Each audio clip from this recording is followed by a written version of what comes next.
Artemis Fowl is a 12-year-old descendant of a long line of criminal masterminds who finds himself in a battle against a race of underground fairies who may be behind his father's disappearance. So this movie, for better or for worse, is a very interesting one, because while studios like Universal sent their films such as The Invisible Man and Trolls World Tour to streaming when the coronavirus swept through the world, Disney didn't do that. They've been making sure that their films like Mulan, Black Widow, and The New Mutants, for example, don't go to streaming. But not Artemis Fowl. This surprised me because it's directed by Kenneth Branagh, who previously did other films for them like Thor and Cinderella, and it's based off a famous series of books, which are apparently very good. I haven't read them, I'm really sorry. The only negative in the background was that it's a film that's been in development hell since the early 2000s, and has been handed to various directors and writers only to then land on Disney+.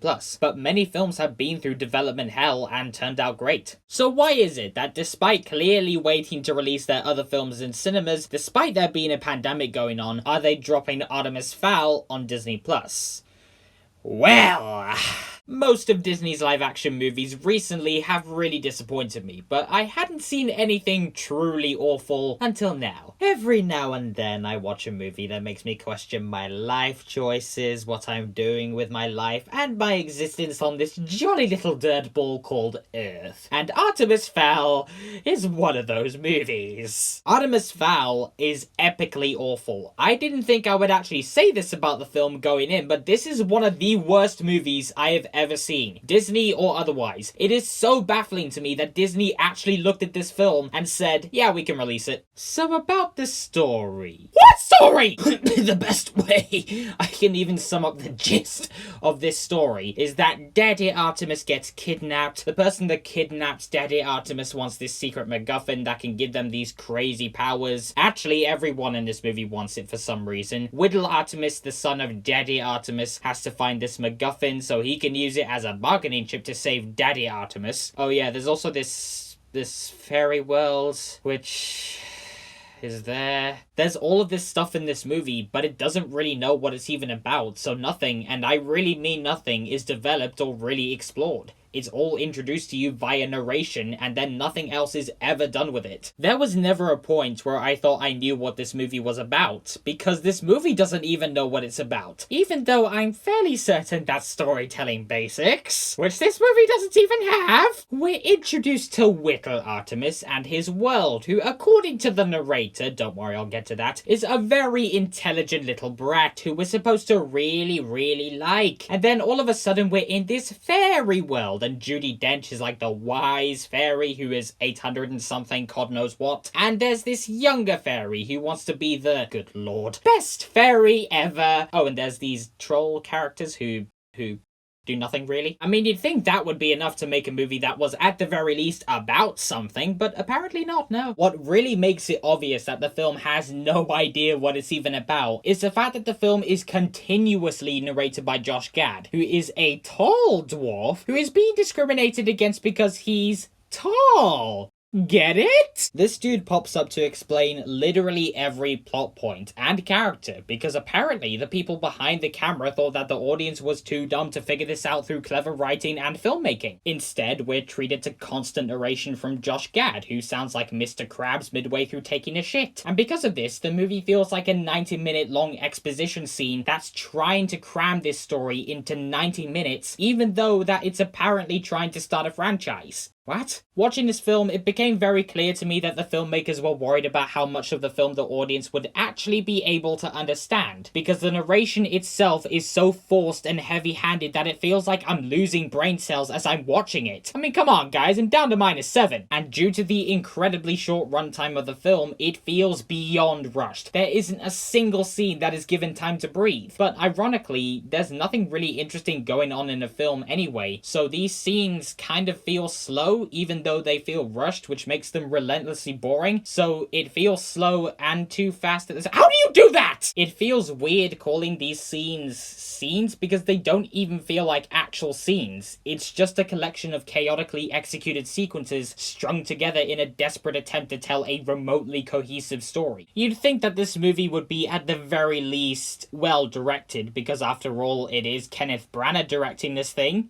Nope. The directing of this film is soulless. The action sequences are boring, uneventful, and sloppily executed. Half the time the camera work is almost trying to make the movie seem more boring than it actually is, and the other half of the time it feels like someone stuck it on a selfie stick and is flaying it around trying to squish a mosquito. The visuals look extremely bland and shockingly ugly at the same time. In some cases, the effects are unintentionally terrifying. It's not a nice movie to look at in the slightest. Even the costumes look cheap, and some of them look like they're about to crumble to bits, despite the fact that this movie was apparently made for $125 million.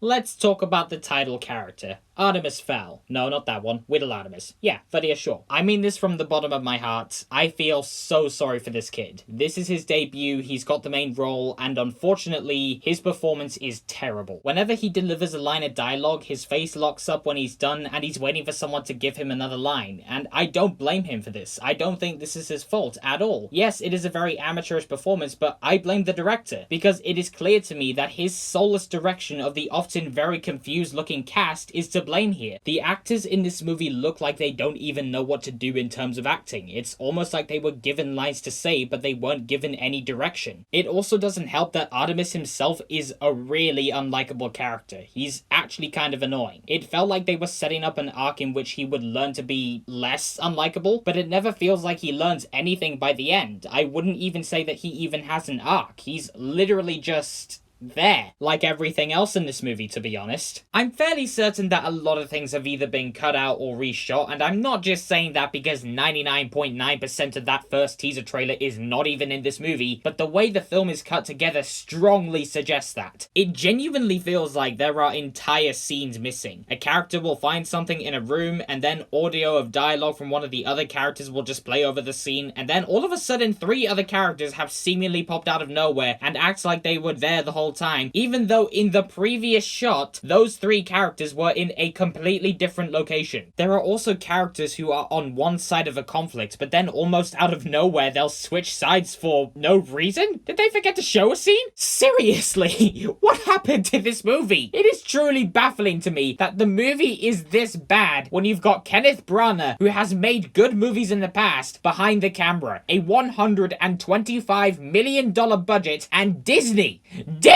distributing it. There is no way that $125 million went to this. I am baffled by the fact that Kenneth freaking Branagh directed it. Kenneth Branagh directed this. Do you understand what I'm saying? Kenneth Branagh directed this piece of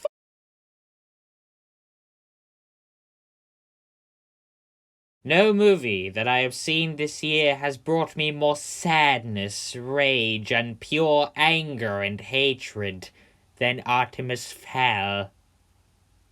I wouldn't even call this a movie. There's no story, no characters, no scenes for that matter. I never thought I'd see the day where I'd actually give a movie this grade. Well, there's a first time for everything. Right, that concludes the psychotic freakout over Artemis Fowl. I really needed to get it out there, you know, because after I saw the movie, it was boiling up inside for a little while, and I just thought I needed to get it off my chest, unleash the insanity, and I'm glad I did that, because this movie truly did drive me insane, if I'm being honest. Oh yeah, I'm supposed to grade this thing. Artemis Fowl is a foul piece of dog shit, pun intended, and I hate it. 0 out of 10. This movie is awful. So that was my psychotic freakout / review of Artemis Fowl. I do hope you enjoyed this video. Thank you so much as always for watching. Before I go though, I would just like to ask you guys, what did you think of Artemis Fowl? Did you think it was good? Did you think it was bad? Did you think it was somewhere in the middle? Please leave your thoughts down in the comments below, and I will indeed see you guys in the next one. Until next time, take care of yourselves, live long and prosper, and may the force be with you.